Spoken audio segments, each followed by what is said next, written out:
so I've got to start with the thing that brings us here today, because I've got to say, it is unusual for somebody who was as high up in the Republican leadership as Liz Cheney was to be out here campaigning with the Democratic nominee for president.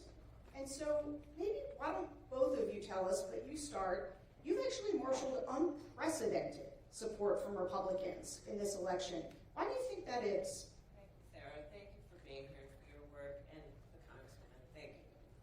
I have said before, and it must be repeated each time, there are moments in the history of our country which challenge us, each of us, to really decide, do we stand for those things that we talk about, including particular country over party. And you have been extraordinarily courageous in the way that you have done that, and I thank you for that.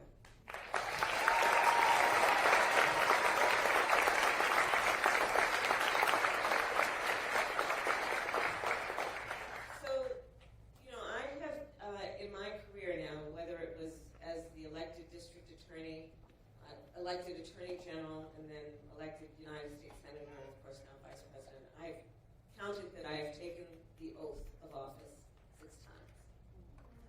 And for the elected leaders here, we know it is an oath that one must take sincerely and unequivocally, which is an oath, among other things, to support and defend the Constitution of the United States, and to understand what those principles represent and what they require of the individual who holds the office in the public trust. And let's not undervalue that point as well. It is not about the individual. It is not about what is in their personal interest. It is about what is for and in the spirit of the public good. And this is a moment in this election that presents a real contrast among how I, as one of the 2 nominees, and my opponent, the former president, think of that duty. And it is a duty, by the way. There are certain things in our lives that we have the choice if we feel like it. And then there are certain things that are just fundamentally a duty. Like to raise our children, things of that nature. It is a duty to take seriously that oath and do it for the sake of the public good and in the public trust. And I think that this moment, with the choice that the American people have in this election in 2 weeks and 1 day,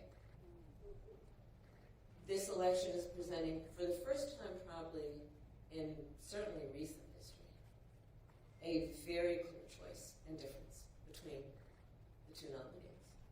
And I think that is what, as much as anything, is bringing us as Americans together, who are understanding that we cannot, with such fundamental stakes being presented, afford to be mired in ideological differences without really staking our claim to the most fundamental ideals